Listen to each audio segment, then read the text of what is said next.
Grabe, muntik na nga makagat ng dinosaur si Cyber. At sa sobrang takot ni Olaf Ben, napaihi din siya. Kawawa naman. Grabe naman talaga itong ating dinosaur at doon nagtatago sa poste. Akala mo hindi siya makikita doon. Tuloy nga ang pananakot natin for today's video kasi nga napakadami niyong request na mga sunod nating tatakutin. At ang request niyo for today ay si Cyber.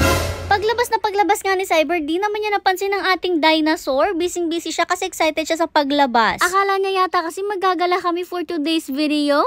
Kaloka nga itong si Cyber, kunwari pa, hindi niya napansin si dinosaur. Apakalaki, napatingin na naman siya pero di niya lang talaga sadya pinapansin at mas inuuna niya yung pagsalubong sa amin. Hindi naman kasi talaga daw siya natatakot at alam niyang inaasar lang siya. At yan nga, kung saan-saan pa siya nag-aamoy-amoy. Pero nung lumapit na nga sa kanya ang ating dinosaur, doon siya nagtakot-takutan at nagtakbu-takbuhan kasi naman daw ba't nanghahabol. Nung hindi naman kasi siya hinahabol ni dinosaur, hindi siya natatakot. Pero ngayon nga dahil nanghahabol na, ayan, takbo-takbo na daw siya palayo. Tago pa nga siya sa kanyang mommy. And mapapansin niyo naman sa kanya, hindi siya gaanong katakot talaga. Nalalapit-lapitan nga siya nitong dinosaur na to, pero wala naman siyang ginagawa. At saka makikita nyo rin kasi yan sa buntot niya. Usually kasi ang mga doggy kapag takot sila nakatago yung buntot nila sa ilalim ng kanilang katawan. Pero itong kay Cyber nga talagang pakaway-kaway pa. Parang nakikipaglokohan lang talaga siya kay dinosaur. Sabi nga niya, kaya tanda-tanda na daw niya, hindi na daw namin siya mauuto sa mga ganito. Medyo inaamoy-amoy niya pa nga itong si dinosaur kapag lumalapit-lapit sa kanya. Tumatakbo na nga lang talaga siya palayo kasi nga hinahabol siya. Pero kung di naman daw siya hinahabol, di naman daw siya tatakbo. Maya-maya ayan, nagyaya na nga siyang pumasok. Walang kwenta naman daw pala yung gagawin niya dito sa labas. Ano ang pinapasok na siya at ang next request nyo naman isa sa pinakamatakotin talaga si Olaf.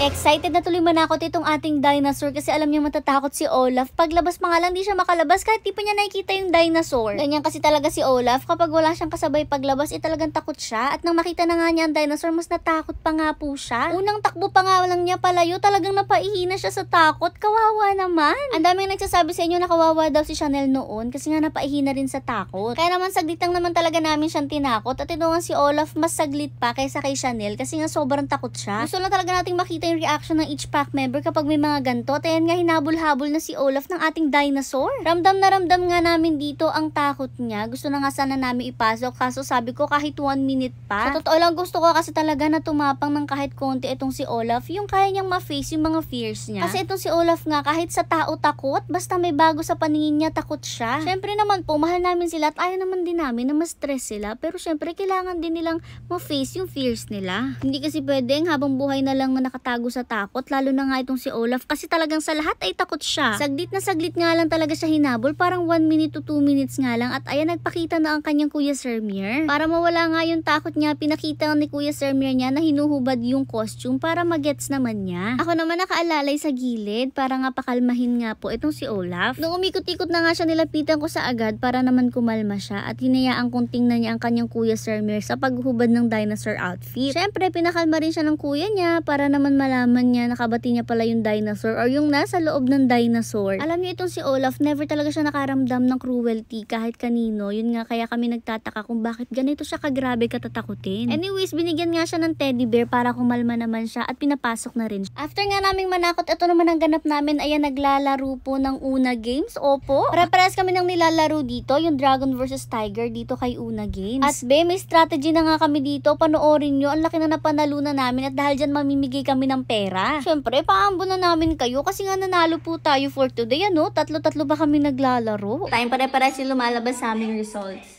200! Sabi mag-dragon kayo. Wow! Tiger na ako, 100. 6.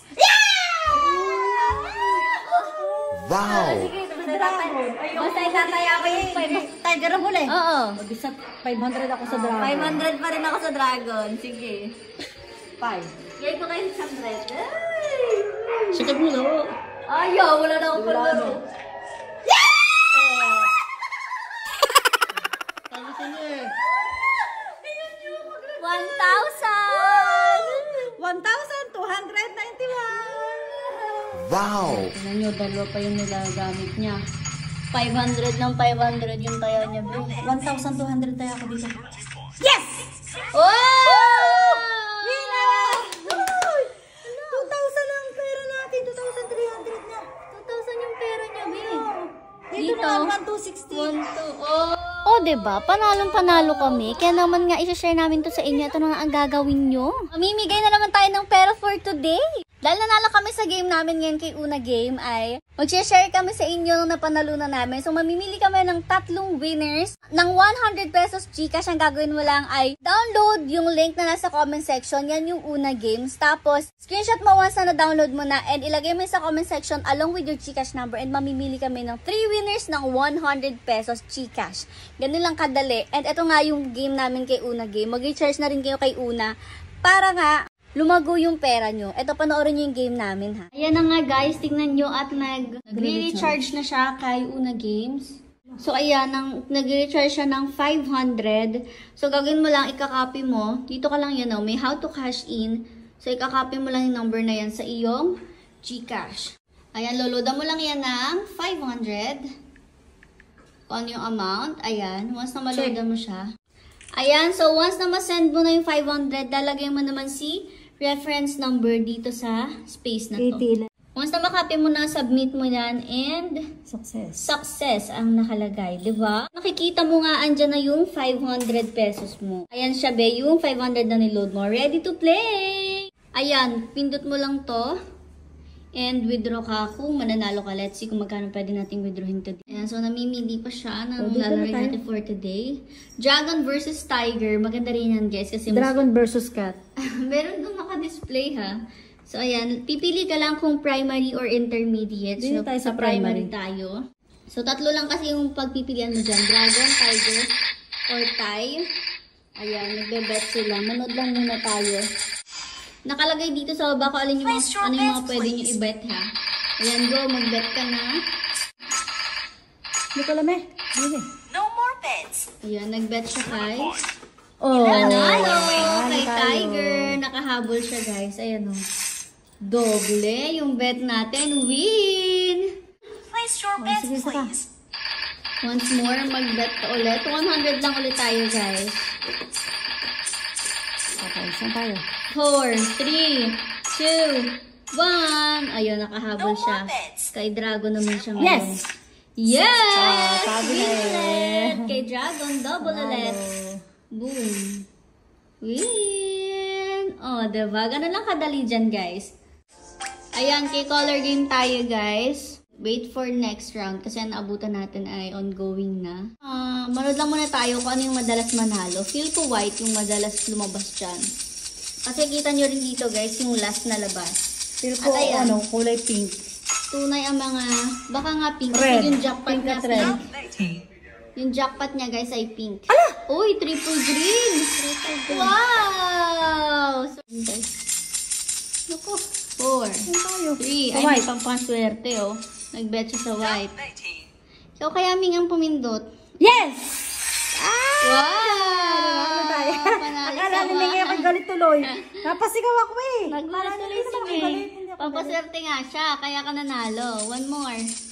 Doble tayo sa white. Pink. Ayan, so nag-bet tayo ng 100 sa pink. Kita nyo naman may 100 dyan. Triple Sa pink. atin yan. Triple Pink yung jackpot. Wow! Double ulit! Oh, diba? Ganun lang kadali magpalago ng pera dyan. Betin na yung pera natin. Yung 500 natin, naging 700 na agad.